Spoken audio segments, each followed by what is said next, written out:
Unashamed Unafraid, a show unashamed about sexual addiction recovery and unafraid of coming into Christ for healing, where we share real recovery stories, learn from experts, and share resources that actually work. So join us in being unashamed and unafraid.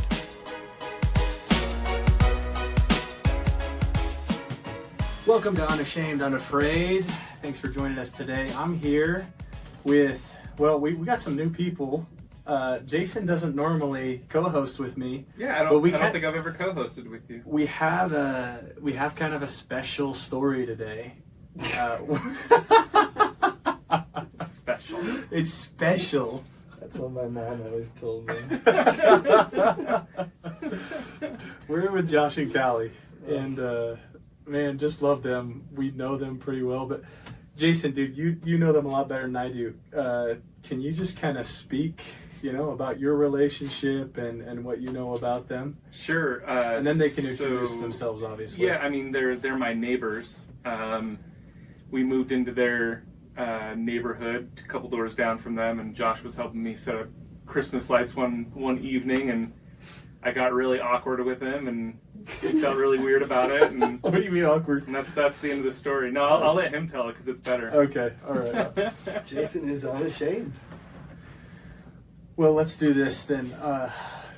Tell us about how you guys met, and just kind of, introduce Jason into the story, and then we'll start. Jason and I met. Is that not what you wanted? No, Kaleigh and we met in high school. No, sorry. Jason. You really did meet Jason. Sorry. My bad. We'll edit that out. How did you guys meet? I mean, just the way you explained. He moved in a couple doors down from me, and he needed some help with some Christmas lights. I had some big ladders for my work, and it turns out he professionally installs Christmas lights. Okay. And he tells me that as he's helping me install them. I'm like, oh, cool. And you have kids the same age? Is that what you were saying? Yeah, we got some kids that are the same age, and I was assigned to be his minister. So God was like, go talk to this guy regularly, once a month at least. Okay, so you move in, Church of Jesus Christ of Latter-day Saints. You're in a new ward. Oh, yeah. So a minister, congregation. I'm just kind of asked to go and kind of just make sure that Jason and his family are doing all right. Yeah. And sometimes I'm good at that, and usually I'm not. And then you guys got close. It sounds like Jason was just like... Yeah, Jason was super vulnerable about his whole recovery, and he told me about this podcast, and I was initially just like, dude, stop telling me about your pornography problem.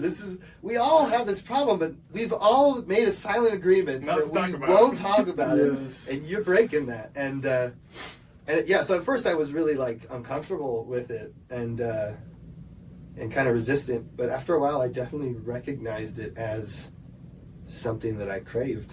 And he was recovering loudly while I was suffering in silence, and I couldn't ignore it. And I just followed him around to different places for a while, listening to the podcast, going to ARP, going to boot camp, and found some beautiful stuff. Wow. So your first brother.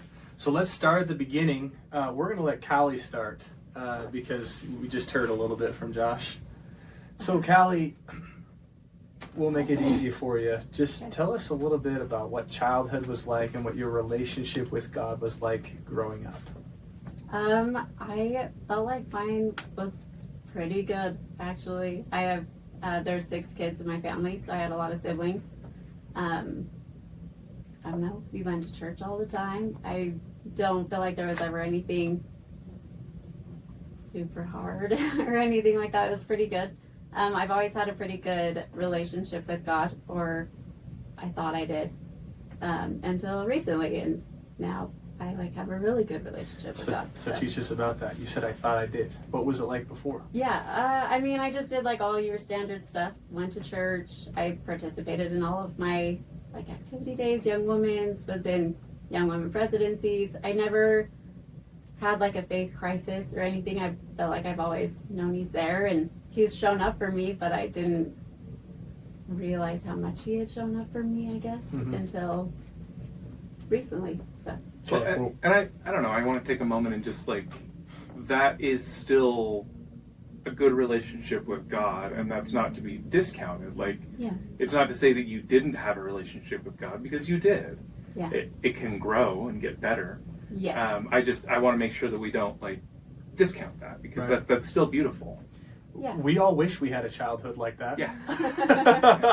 I think most people do, you know. Yeah.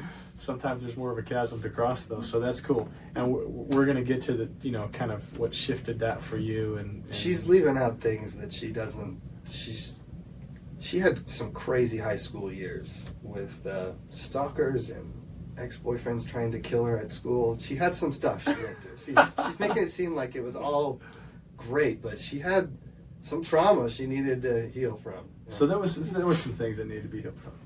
Yeah. Okay. Yeah. So Josh, walk us through what your life was like growing up and who God was to you.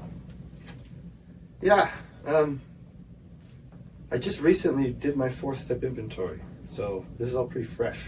But I think the first time I have memories of seeing pornography, I was like 10. I grew up as a member of the Church of Jesus Christ of Latter-day Saints. I was always trying to be active. It was very clear to me from what my parents taught me that, like, the spiritual side of things was the most important side of things, right? And I put that up on my priority list. But, you know, I had some big shoes to fill. My dad was a mission president, and he was a seminary teacher, and my brother grew up to be a seminary teacher, and he was super awesome. And like, just I feel like there was a lot of they were really good at helping me prioritize, you know, God in my life, which kind of made it sting even worse when pornography became a problem, and I was just hiding that, you know, because I knew I was living a lie, and I couldn't fully be a part of that like I wanted to, or like I was pretending that I was.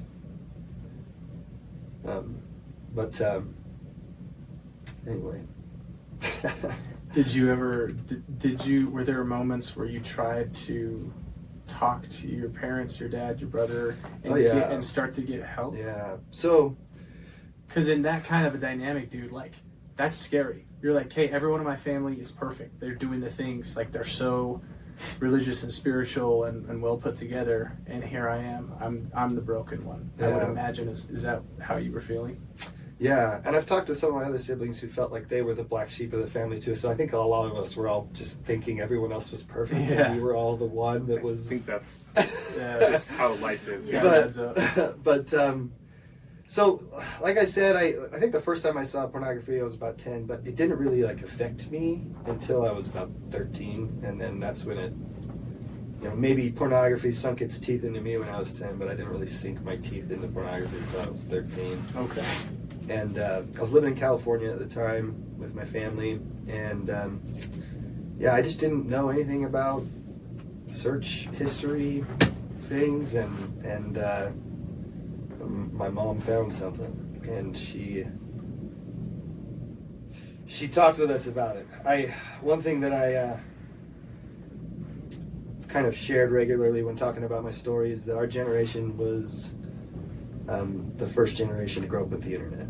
So President Hinckley warned about pornography before the internet was ever around, and everyone was like, yeah, I don't know, it's not that big a deal. I don't know what he's going on about. And then the internet happened, and we were all screwed. Nobody knew how to help us. Nobody. Therapists, advice, church leaders' advice, all terrible looking back. So bad. And we didn't have anyone to show us how to heal. And how were you damaged by that as a child and teenager? Well, so the first time I got caught, I want to also clarify, like, our parents were the first ones to have to raise kids in the internet generation. They did the best that they could, and I love my parents. And and I have no resentment towards them anymore around this, but it is part of my story, and I'll speak honestly about it. And when my parents talked to me, I was shocked at how much love my father had for me in that moment. But my mom, dealing with her own traumas and stuff, it kind of resurfaced some things for her, I think. And she, it seemed like what I had done was somehow a personal attack on her, and she wanted me to know it. And it really crushed me, and it kind of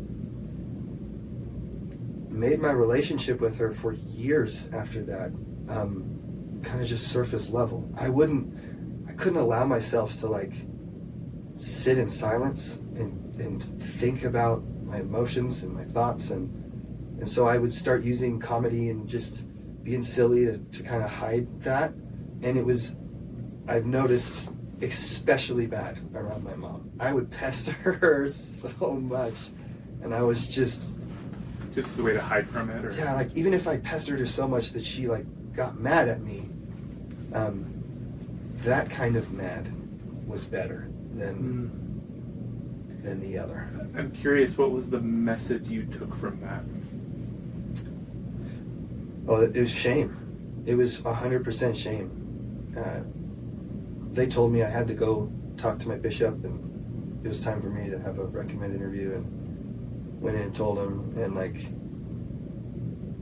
he was asking me probing questions. He's like, so videos, photos, and I was like, photos? And he's like, are there men in them? And I was like, what? No. And he was like, I didn't understand why he was asking you, right? Sorry, I should not laugh. I was just so innocent. That's hilarious, And dude. I was It's like a 13 or I just I don't understand. know. He just wanted to know if I was watching like actual intercourse or whatever. Right. And I was just like, what? No, that's. And then I said, and he was like, well, what are you looking at? And I was like, and honestly, at the time, it was soft stuff, but it doesn't really matter when you're a kid. If it's arousing you, like, you need to figure that out. You need to anyway. And I told him, I was like, women in underwear and bikinis, and he was like, you see that at the beach, and he signed my recommend and gave it to me, and I was like, are you sure? Then I went home, and my mom was pissed that I had my recommend and was sure I had lied to him, and she was grilling me and trying to figure out, what I had done to cheat my way into my recommend. And I was anyway. And the truth is like somewhere in between those two responses of just like heavy shame and not caring at all was something that I needed. And looking back, man, just thinking of all the years of hating myself and just all the pain that I caused myself and others, if somebody could have just shown up for me in those years. Well, I think that's the crux of it, right? Like, nobody showed up for you in those moments. Your bishop didn't show up for you in the way that you needed, and your mom didn't show up for you in the way you needed. And my dad did at first. The problem was he kind of established some rules. He was bishop for a while, probably before the internet was super prevalent, and he was like, just. It was so funny. The first time he asked me he was like, how many times have you viewed it? And I was like, I'm not keeping track. And I was like, 1,000,000 times? That's what I'm thinking, right? And he goes, 1 time? And I was like, what? Today? Like, what? And he was like, 2 times? And I was like, more than that. And he was like, 3 times? And I was like, yep, that was it. 3. And then he said, well, he basically told me, just do it less and less until it goes away. And I was like, okay. And that was fine. And I was honest with him about that until I didn't, fit in the framework of what he had set up. Yeah. And then he caught me again. And it seemed like the second time that loving aspect that he had was just gone. And he was furious with me, and I was scared of him. And I knew I couldn't talk to my dad. I knew I wasn't getting help from my bishop. I knew I couldn't talk to my mom. and I knew I was alone. That- And I didn't have anyone. That's it. You were alone. Yeah. So what was it like to have no help and be completely alone, and to have a father who, you know, maybe just didn't quite get it, and even though he didn't mean to, was just fire hosing shame onto you, and a mother who maybe even in some ways worse, like, you know, just fire hosing all of this shame. Like, what was it like to be that boy as a teenager? Yeah, it was not good. I remember every time I took the sacrament, my entire life, post 13 years old, I felt like a liar. I felt like fake. I felt like a poser. And every time I was in the temple, man, it was just like, every time I was in the temple. Those are heavy messages for a teenager. It was, I never felt like I was, man, I even got to the point where I didn't feel worthy to pray. Like, I never even, like, there was long periods of time, years, where I wouldn't pray personally. I would just, you know, if somebody asked me to pray, I'd pray, and I'd just say the things you say. Wow. Um, So fast forward us. I mean, I want to get to the kind of the meat of a lot of these things between you and Kaleigh. So we may have to skip a little bit of the teenage years, but you know, teenagers were hard. yeah, Not a lot of just kind praying, what we feeling just talked about. abandoned, Yeah. and kind of get us into, like, you know, adult life and meeting Kaleigh and what things have been like since then. Yeah, like I briefly mentioned before, we met in high school. We had a gym class together, and we worked together at Bowman's grocery store. Best donuts ever. Really good Really donuts. good. It's like really good. It's It's terrible, insane, but they're the actually. best. Yeah. Like, never had any better. And Maybe we can have them sponsor us. Bowman's, if you're listening. Sponsored by Bowman's. We worked together, and when we met, we were both. She was dating someone else, one of my friends, and He was dating one of mine. yeah. So, but we were friends, and we hung out in the same circles, and we were just good friends for high school years, and then we both kind of broke up at the same time. I was out of high school at the time. She was a senior, and then we just started connecting more and developing more of a relationship with each other, and it became, you know, we became exclusive, and I served my mission, and she wrote me the whole time, and Where before at? I left, Pittsburgh, Pennsylvania mission. And when I left, I told her, I was like, I can't in good conscience ask you to wait for me, but if you're around when I get back, then I'll look you up. And she said, I'm going to wait for you. And she did. So, I dated too. yeah, she did date. Yeah, Oh, you didn't find anybody. But she was still there, Josh. yeah. So this is a really cool piece I like to ask spouses about. Like, what was it that you saw in Josh that you just, like, loved, right? Because we talk about, like, oh, there's the addiction, right? But, like, spouses will often say, but, like, yeah, but I loved him. Like, I loved him. It wasn't about the addiction. I loved him. So Yeah. what was it that you fell in love with, Kaleigh? He valued family, actually. He was the first person that I dated that was like, let's go play games with your family. And I was like, wait, what? Like, you want to be around them? That was so weird to me. And then he also just loved me. He wasn't controlling, and he wasn't, I thought it was weird because I was like, you don't want to, like, check my phone, or you don't want to, like, I don't know, just weird things like that other guys I dated did. And he just, I don't know, I was able to be myself and relax around him, and I hadn't felt that before. So Wow. So you guys, like, tell me about the dating process and then marriage and how addiction played out into all of that. Well, yeah, I mean, I still was just living that double life, you know. I thought if I I could like, white knuckle a couple of months or something, and basically I found this pattern of, right before my mission, I'd white knuckle like a month or two, and then I'd do the interviews. And if you could do that, then you wouldn't have to tell Kaleigh about it. You could just right. Well, I didn't tell her at all before my mission. Yeah. This. Okay. I posed really good. You could tell she thought I was pretty great. And but yeah, for everything before my mission, I white knuckled some sobriety. I went out there. I was on a mission when we didn't have like tablets or phones or anything, smartphones anyway. We just had like flip phones, and it was pretty easy to not view pornography. But about halfway through my mission, masturbation came back, and I worked with my mission president. I always worked with my bishops, and I was never not trying to overcome this. I tried really hard for 20 years. That try harder gospel, man. and yeah, when I came home, I white knuckled some sobriety and was like, well, I'll get married, and then it goes away. So I justified when I told her. I think I told her. I don't know if we were. I think we were engaged. We were engaged. So that's kind of like after I'd already like trapped her, and then I was like, that's a hilarious way to explain it. And she couldn't like back out now, right?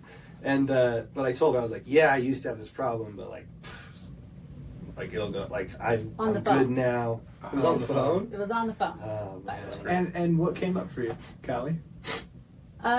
I kind of was expecting it. I don't know how, but I actually had a friend that her parents I was really close to, and we were sitting there talking, and her and I, she actually had a missionary out too, and we were kind of talking about like we were hoping things would work out, and her dad specifically told us like, just don't marry a guy with a pornography addiction. That was like the first thing he said. And so every guy in my generation right. Almost. Yeah. But so like I don't know, he kind of put that in my head, and I was just like, I don't have to worry about that. And then when we were engaged and we were on the phone one night, and Josh was like, I have something I have to tell you. I knew it was coming kind of thing. But yeah. And then he told me that he had one, but it wasn't a problem anymore. And you said, great. And I was like, cool. And dropped it. And I really believed it was like I had gotten like a couple months and I was going to get married and it would go away. So I really justified telling, I believed it when I told her that. Yeah. Even though. Yeah, for sure. It was not We true. usually do. Yeah, I believed it every time I quit. 1,000 million times. Obviously it didn't go away. No, it did. We got married. It went away, and that's how I found it coming. And that's why you're here. Yeah, Jesus is awesome. That's funny. Jesus. Jesus is awesome. Yeah. But I'm curious, like, so it comes back, you're honest, you're not honest, like, how does this happen? Ooh. Take us to, like, is it you get caught, where's rock bottom? There was, I think most of the time it was brought up. I think most of the time I told you, but there was some moments where she found out beforehand. Yeah, it was. Those were rough days. Those were. The first time it happened after you got married, were you honest about that? I mean, did it start immediately that you had this pattern of talking to her and being honest about it? Okay. I don't think so. Yeah, and I think the few times that it did come back up, we both just handled it so poorly that we both kind of got to a place where we would rather ignore it and pretend it wasn't a problem. I think I got really good at hiding it, but also I think she, I mean, you have to tell me if this is true, but I don't think you really wanted to know. Yeah. I don't think you really were looking. I was more scared of what I'd find. So. Got good at ignoring it. Yeah. And what, I mean, tell us about that. There's a lot behind that, I'm sure. Yeah. I don't know. I mean, we did not handle it great. I am really good at, we've learned it's called stonewalling. I'm really good at emotionally shutting down. And that's just what I do when I'm hurt. And so whenever he would tell me, I would kind of go into a funk for 3 days, and we would just be like, well, never happened, move on. Like, we didn't really want to feel the feelings. Because if your husband relapses with pornography, that means what about you or your relationship with him or your relationship with God? I mean, walk us through that. I took it really hard as it was my problem. I wasn't enough. And we've talked a lot about this. But yeah, I took it on like that most of the time. So what's the eye roll? At the beginning of our marriage, we had some therapy that we went through, and we had a therapist tell Kaleigh that... No, he told you. I told never me, met him. Yeah, no, he told me that Kaleigh... I don't like him. It's fine. I don't like him either. Should we shout him out? Yeah, we're He not going to was, destroy his career.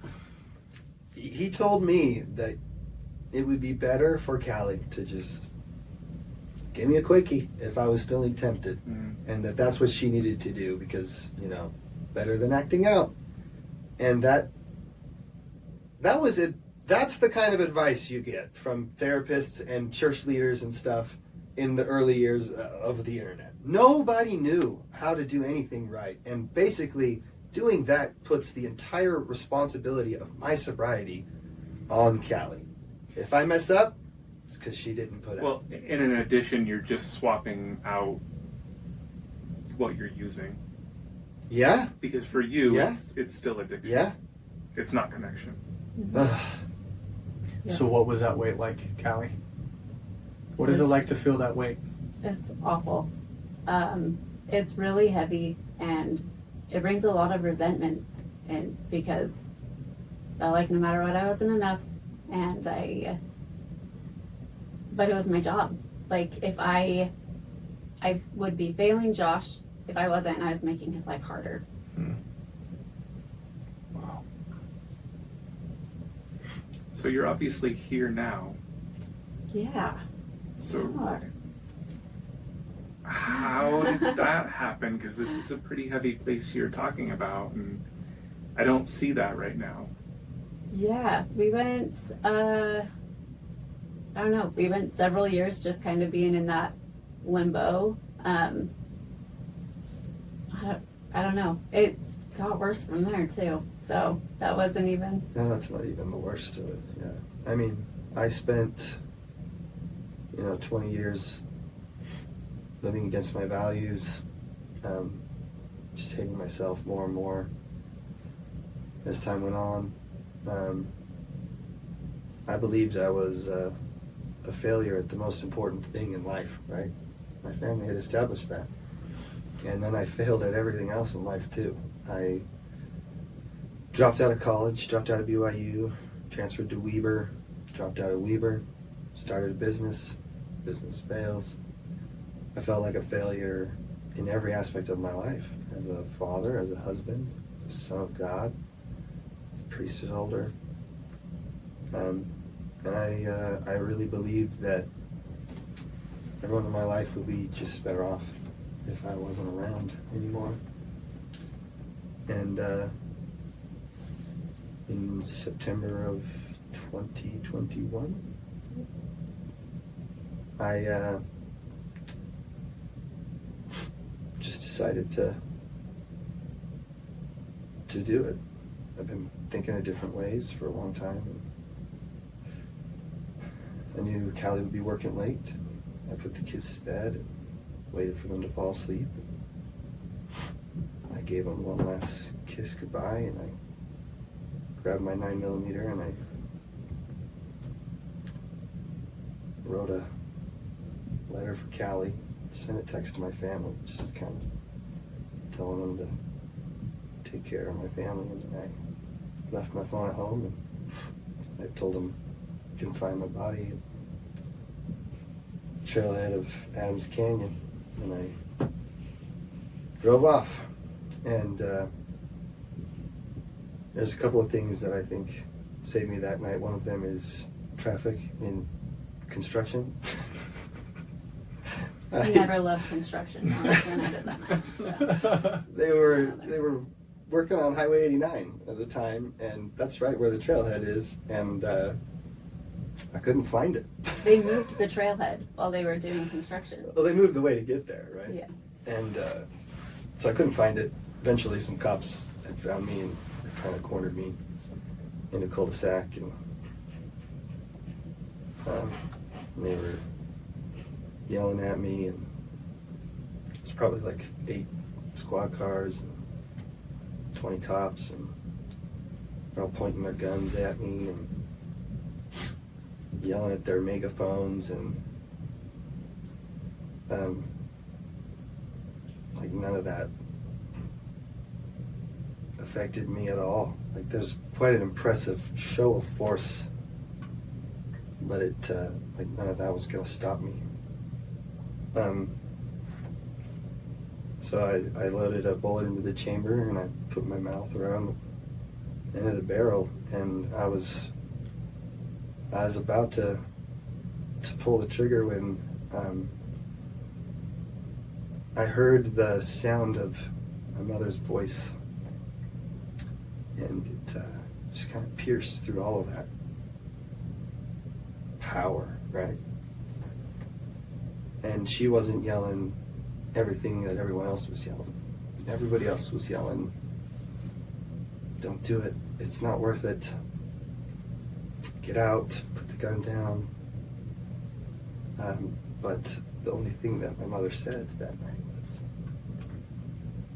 "I love you, Josh." And she just yelled that over and over.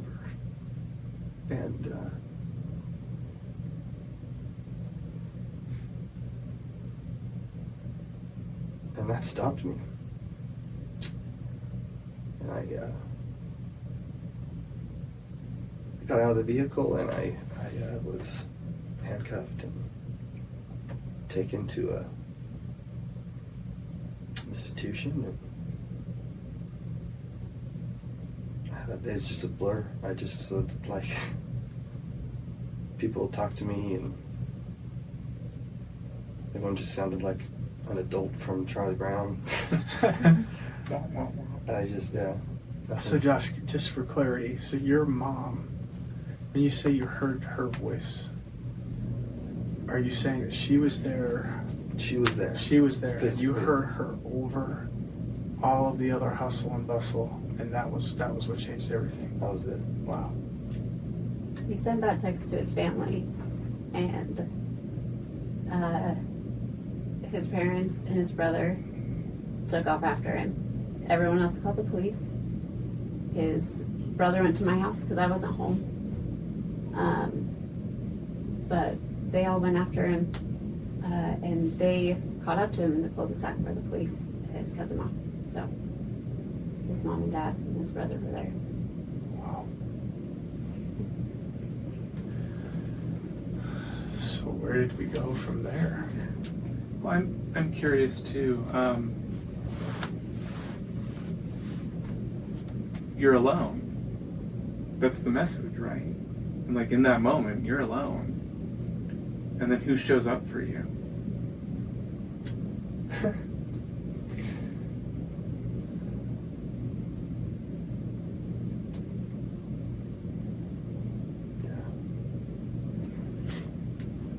I think that that relationship was the one that was probably the most damaged from my addiction, and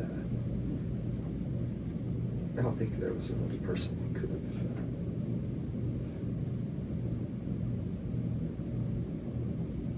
It's not like she never told me. She told me all the time that she loved me.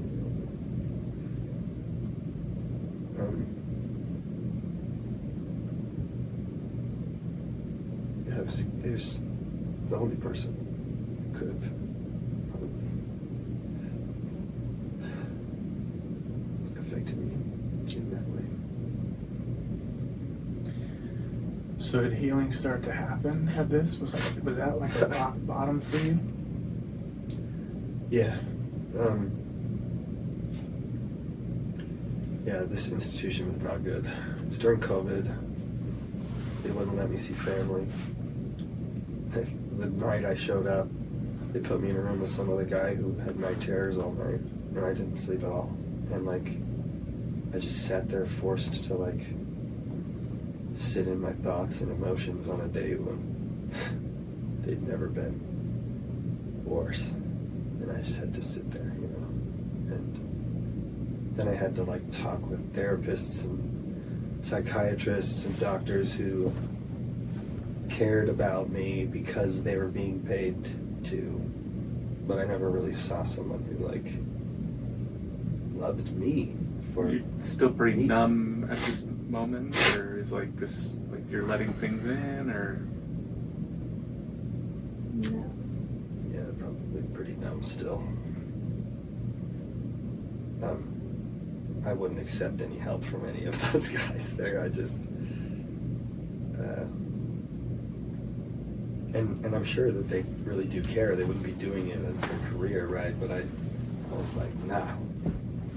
Yeah, I mean, it makes a lot of sense. There's a lot of shame built up on this unlovableness, and so that's what comes through your brain.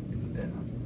So walk us through, life post-treatment. It sounds like that was an extremely traumatic in some ways experience for you. It's crazy. I'd been on antidepressants for years. And I'd been seeing therapists and whatever, but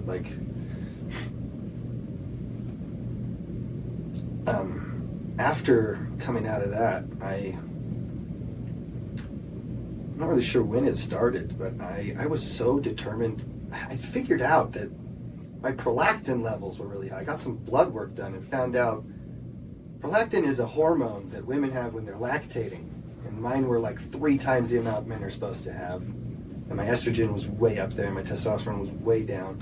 Found out my antidepressants were doing all of that. And so I was sure I needed to get off it, because what happens when a man is having all those? They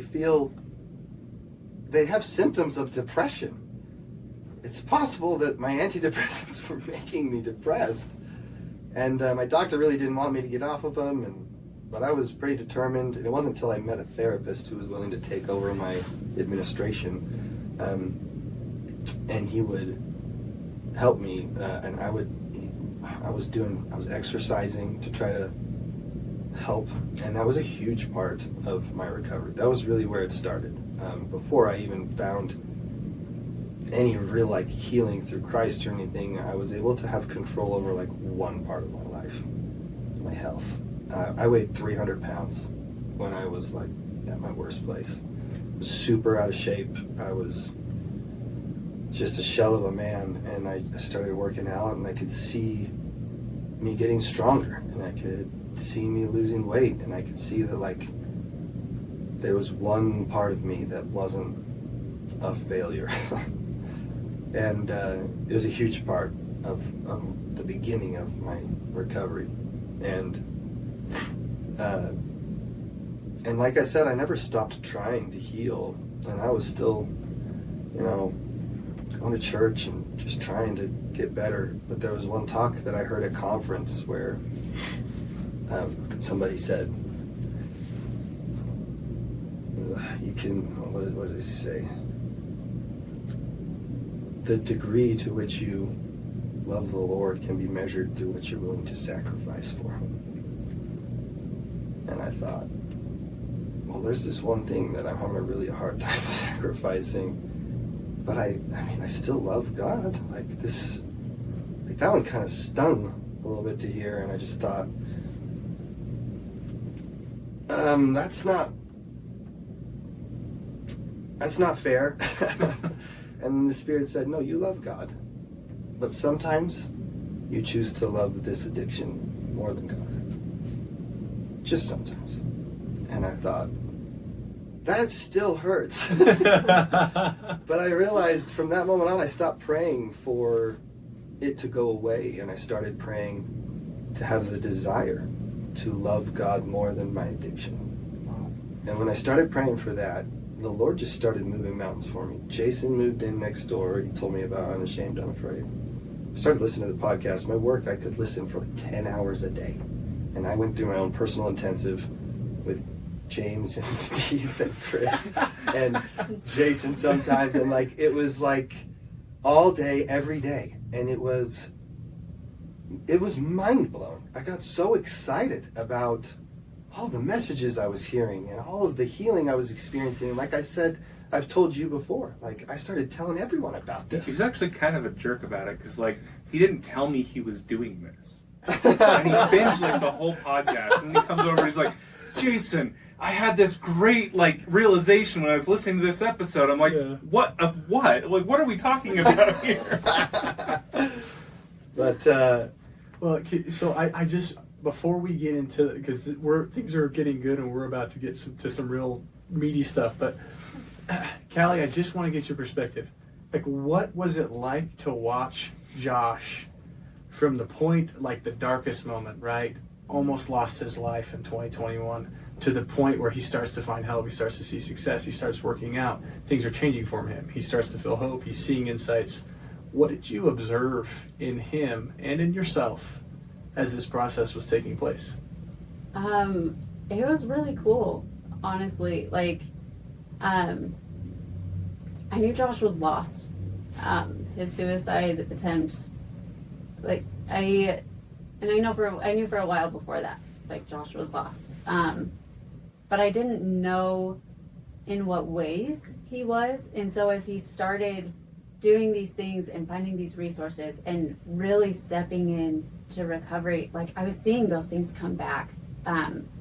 Like he would play with my kids more, or just be around family more, just want to participate in more stuff, and we would have more meaningful conversations and just things like that. I was like, no, these were things that I loved, and I didn't realize how much they had slipped away. So I felt like I was getting the man I loved back, which, I mean, I've always loved Josh through all of it, but it's like that's what I saw in the beginning, and I was really excited to be seeing it come back. And what helped you cope during that time? Because like one thing we overlook all the time is like, man, what's she going through, right? What did you do? How did you find solace? I buried it and tried not to deal with it, okay, which is so healthy. It's working out really well. Works really great, but it actually kind of made it so that like Josh was getting better and I was getting worse because like Josh was so excited, he was listening to the podcast all day. We were now talking about this pornography addiction that I've been burying for 11 years every day. Yeah. And it was like, oh, we're still talking about it. Cool. Which is good, but also like clearly shows that I did not handle or cope well. So she did better than she's common dynamic. Yeah. Yeah. But I'm just assuming, I'm picking up on this, that the fact that you're identifying this as that's how it was going means you've figured out that that's been a problem in your relationship, and that you guys are figuring some of that out right now. Yeah. So start at the point where, we left off, and just tell us, both of you, what has healing been like in the last, how long has it been since you started, binging the Unashamed podcast? Last July. Okay. About a year. And what has healing looked like since then? I mean, one of the things I remember hearing on the podcast was I needed to just turn it over to God. And I was like, okay, easy to say. What the heck does that mean? And I would just I did a lot more praying than I used to. I would just, every once in a while, if I felt like if I needed to pray, I would just pause the podcast and just talk to God. And I got a lot of answers. And one of the answers was, well, you've been trying it your way for 20 years. How's that working out? And I thought, okay, point made. And he said, just try it my way. When somebody in recovery comes to you with anything,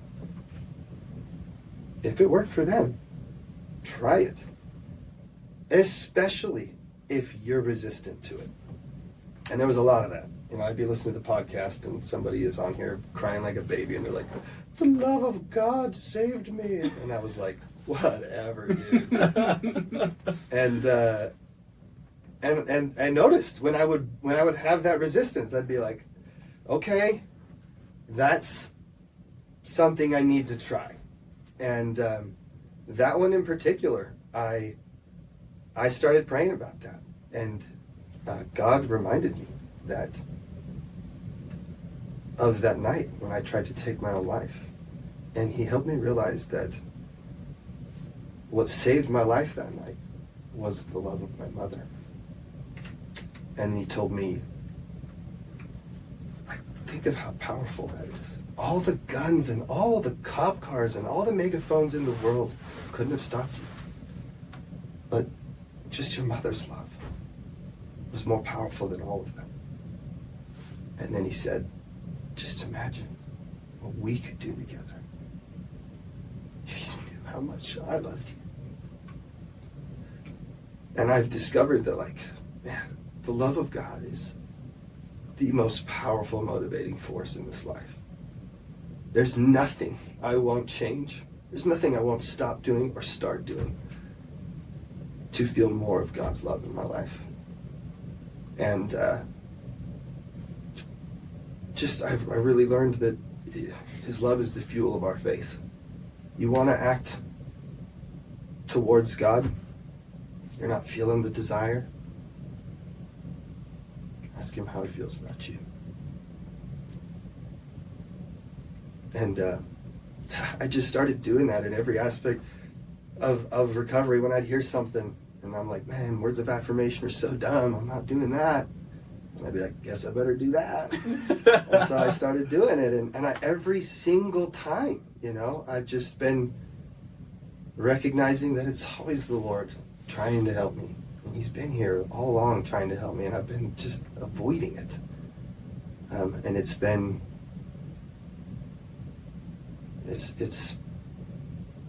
completely changed me in every aspect of my life.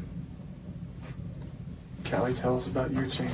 Tell us about what's and I want to be really, really clear that sometimes we bring people on and there's this oh, we're healed, we're fine, right? So wherever you're at right now is okay. But what are you learning about yourself in this healing process with Josh over the last, since July, in taking this journey with him? That I have a lot I need to work through. And just a lot of things that, I have to be willing to be uncomfortable. So I have to sit in the hurt, but I have to give it to God too. And so just trying to learn how to do that, because it's okay, how do you do that? But you don't, or you do, you learn, but that's what It's impossible. How do you do that? That's my instinct. I don't. This is clearly why I'm doing well. And really and it comes and goes, right? Some days I'm doing awesome and I feel like I'm making so much progress, and then some days I'm like, nope, I'm not, and you're just right back in it. So it's kind of just trying to figure all that out. And I don't know, I pray a lot more. I have a lot more closer relationship with God, and I feel like that learning to lean on him has been really good. And if I can do that, then I can also show up for Josh when he needs me, and if he's doing that, he can show up for me. So Can we just take a second and honor how brave that was? I don't know. My point is wow, the authentic. I just wanted to point out how authentic that is. Hey, I don't have it figured out. Okay, I don't really know, and it's really hard every day. And I'm trying to gain a relationship with God that's going to keep me through this. And things aren't where we want them to be yet, but I'm learning and I'm growing. And wow. Thanks. I call that healing. Yeah. Some might say. Making small steps. So, Josh, where are you guys at right now? Step into your authenticity. I mean, Where are you in the process? I'm not healed ED yet. Yeah. Right? I'm healing. I can't say I've got, sobriety since July of last year when I first started recovery, but I've learned through some lessons, that it's part of the process. Stumbling is part of the process. Unfortunately, when you have an addiction, it's like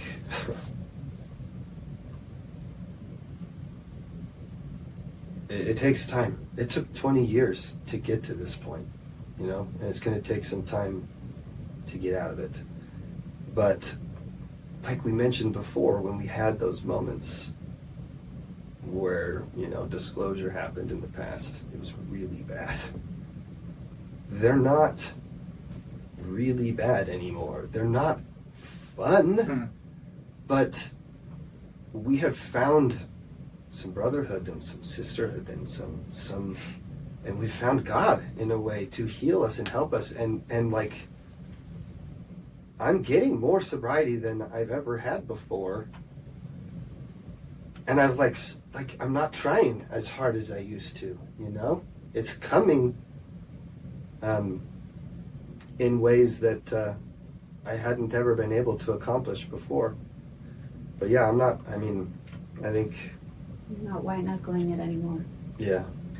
Well, and the importance is not in sobriety, it's how you feel. Yeah. Because I'm going to take a wild stab that you feel a lot better. You don't feel as alone. Yeah.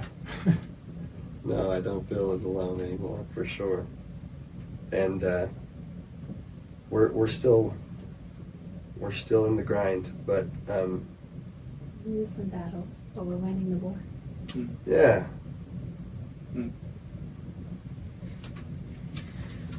So what would you guys say to all those people out there, which is probably most of our listeners, who are in the struggle and in the battle, about the hopefulness of where you're at in recovery right now? Kaleigh, you want to go first? You're not alone. I know spouses, at least ones that I've been able to connect with, we all feel alone. Most of us will take it on as it's somehow our fault, or some don't, and that's great. Wish I was one of those, but I'm not. So, but I tried doing it alone, and I felt alone for 10 years, 11 years. So, but finding people that you can connect with who understand and know you're hurt, but will show up for you and not tell you that. I had a lot of people who told me that how I handled it was wrong. No matter what I did, if I responded a certain way or didn't respond really a way. harsh, then she was told she needed to be more merciful. Yeah. If she was more merciful, she was told she needed to be more.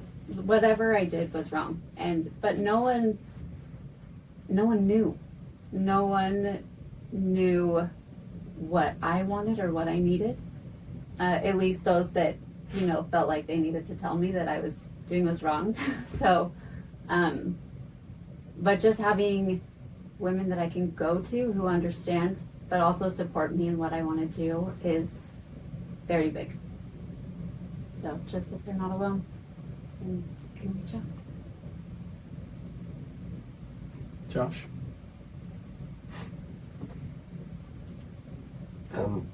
First thing I thought of when you asked that was just like my own relationship with God, and how it has changed, right? Before I felt like I had to fix my problem before I could talk to the bishop. I had to, as I've heard somebody put it before, I had to clean myself before I got in the shower, right? And I would white knuckle a few months, and then I'd go and then I would, start the repentance process. Like I didn't understand how it worked, and God was someone I had to earn His forgiveness, and His respect, and His love, and there's a quote from Elder Holland that perfectly defines who God is to me now. And it is, he says, surely the thing that God loves most about being God is the thrill of being merciful, especially to those who believe they don't deserve it. And that's who God is for me. And to those who don't believe it, man, every time I've tried, he's shown up for me. Every time I stumble, every time I mess up. And I would just beg men who are in that dark place now to have the courage to come to God where you are and ask him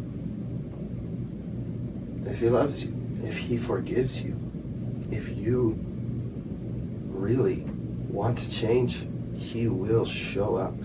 He always does. Well, we'll leave you with that. That's beautiful. Thank you.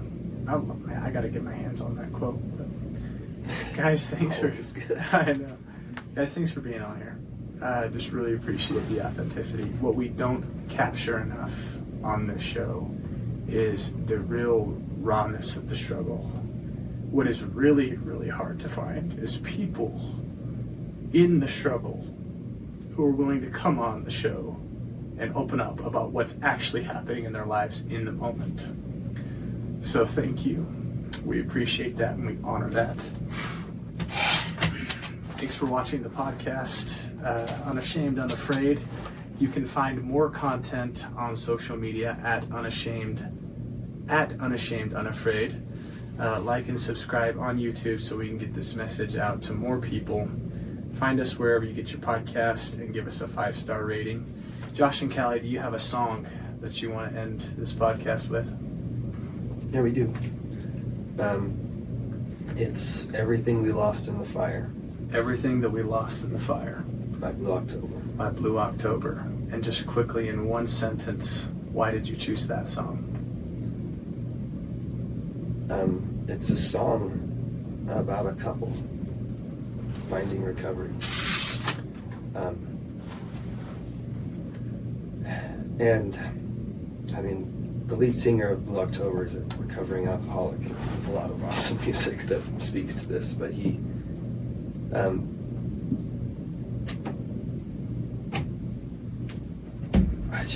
there's a specific phrase in the song. It just says, we don't have to wait for anyone to follow.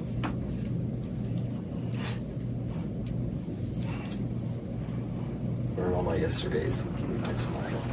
And just the, man, when I hear that song, I just think of Kaleigh. I just,